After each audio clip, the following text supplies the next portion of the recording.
Hi, my name's Phil. I like talking about politics, and in this video I'd like to discuss how the government's laissez-faire attitude to the worsening situation in Afghanistan, most famously categorised by Foreign Secretary Dominic Raab's refusal to cut short his luxury holiday as Kabul fell, was even worse than first reported. But first, if you'd like to be notified of daily news and politics, please subscribe to the channel and click the bell notification icon. So Brexit is continuing to trash our reputation, and this Afghan episode is another example of how electing people who have no desire to govern in the public interest can create a humanitarian disaster. And before I get on to the two truly shocking elements of newly reported outrages from this government regarding the situation over holidaying while Kabul fell, I will say, as I've said before, yes, I understand that Boris Johnson's capacity to navigate this mess was limited. We're not saying that everything that has gone wrong here is down to him. Even if he could be bothered, he was in a bit of a bind. This was an American decision. They were the ones providing the support needed for the Afghan forces to even operate, and two consecutive presidents decided to withdraw with almost no serious planning from either of them, and without communicating to those who would be affected. That includes our government. Boris Johnson was frozen out of communications with the US government. Johnson was reported to have been ignored by Biden for 36 crucial hours whilst the disaster was unfolding the weekend before last. And yes, you can argue that to a certain extent this is the price for having such an objectionable attitude towards foreign relationships. You could argue that the US government do not trust Boris Johnson or his cabinet because of their links to Russia, which potentially compromise them, just as with the case with the orange one. But this is costing lives, and that is not immediately Johnson's fault, even though his corruption and lack of planning helped contribute to this messy situation. But the UK government have still acted in an appalling manner on their own. See, here's how things were first reported. Dominic Raab was staying at a luxury resort, also one coincidentally owned by a man who was awarded the Order of Friendship by a certain Vladimir Putin for services rendered. I'm sure there's nothing to see here. The news came in that the Taliban were sweeping through Afghanistan. They were taking over in a matter of days when the government had thought it might take weeks. The Foreign Secretary refused to cut short his holiday. Now, this was bad enough. Now, before I get on to how this is even worse, I want to address the sycophantic nonsense from some Conservative MPs who really should be appalled by this. They're trying to defend him. Some tried to say that he was working really hard. He's a workaholic, in fact. No, he isn't.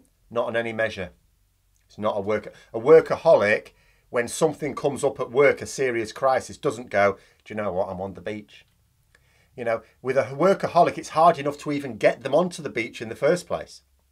Hard-working, dedicated people do not relax when there's important work to be done. Like, take the example of teachers. Take my example. I've been a teacher, and people say, oh, you get really nice holidays, don't you? You don't get to take them when you want. But they add up to a lot of weeks in the year. In theory, if they're actually holidays, except they're not really. You spend them catching up on admin, planning for the next term, marking, familiarising yourselves with new technology. There's been a lot of that going on in the last year or so. Or techniques, or even subject knowledge, updating your skills. As a teacher, there was never a single week that I took entirely off, ever, in over 20 years. Even when I was in relationships and going away on holiday, so you might go away on holiday for a week, I'd take work with me. Even over Christmas, I would maybe take off the 3 days of Christmas Eve to Boxing Day. That would be it. Now, I'm not saying I was working full days on holiday. Of course I wasn't. It'd be the odd hour here or there. I was certainly taking a break. But on almost every day, I'd also be doing something else, whether it be marking or preparation of some kind. The very idea that a minister can even take an entire week off, even if things were running okay, the idea that they can take a whole week off and not do some aspect of their job means by definition they are less hardworking than every teacher in the country. Even now, doing this, life O'Reilly, but I don't take weeks off, even days off. I could. I'm effectively my own boss now. I could just have a week where I let the Tories go, off and I don't point out their nonsense. I could just go on holiday for a week. Perhaps I will at some point with my partner when the pandemic's over and it's actually worth going somewhere. But when I do, I suspect I'll still be taking some work with me. I wouldn't be at all surprised if I take a camera with me as well, just like when I was a teacher. But Dominic Raab isn't just a minister who took a holiday. He's well known for not reading his briefs properly. He's well known as actually being particularly lazy. Officials in what was once the internationally respected Foreign and Commonwealth Office have suggested that they suspect he reads barely a quarter of the briefs they send him. So no, he's not hardworking. He's actually lazy. It's not even just that he's average. He's actually lazy, and his laziness has cost lives. But it's even worse than that, because for a start, he was advised not to go on holiday in the first place. He ignored that. He refused to come back. But a report in the Times informs us that he was actually ordered to return to the UK on Friday the 13th by Downing Street. For reference, he came back on the Monday. He was in the country on the Monday. But he was ordered to come back by Downing Street on Friday the 13th. Raab didn't just ignore the order. He was given permission by Boris Johnson to ignore the instruction and continue sunning himself on the beach and splashing around in the pool. Now, consider the chain of events which must have occurred here. Downing Street, which is Boris Johnson's base of operations, instructed the Foreign Secretary to come back to the office. All hell's breaking loose, you need to be back now. For Johnson to have overruled the instruction from his own office after that instruction was given can only mean, and this is how it's reported anyway, but it could only mean that Raab personally complained to Johnson. So Raab was told to come back, couldn't be asked, contacted Johnson and asked if he really had to bother coming out, because I really don't feel it.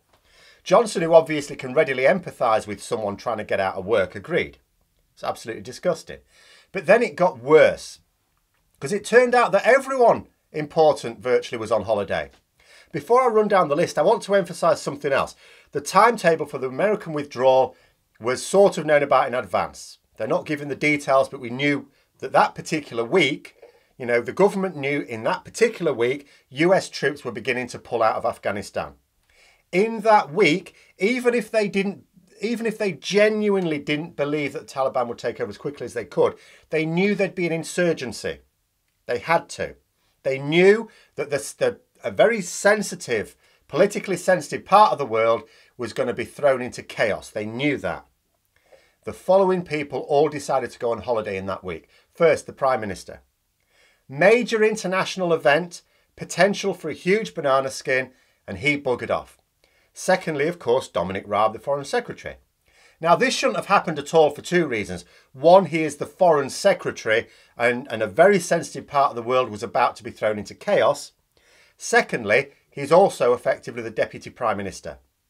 He deputised for Boris Johnson, for example, when he was hospitalised with COVID. You cannot have both the head of government and the guy who is deputising on holiday at the same time.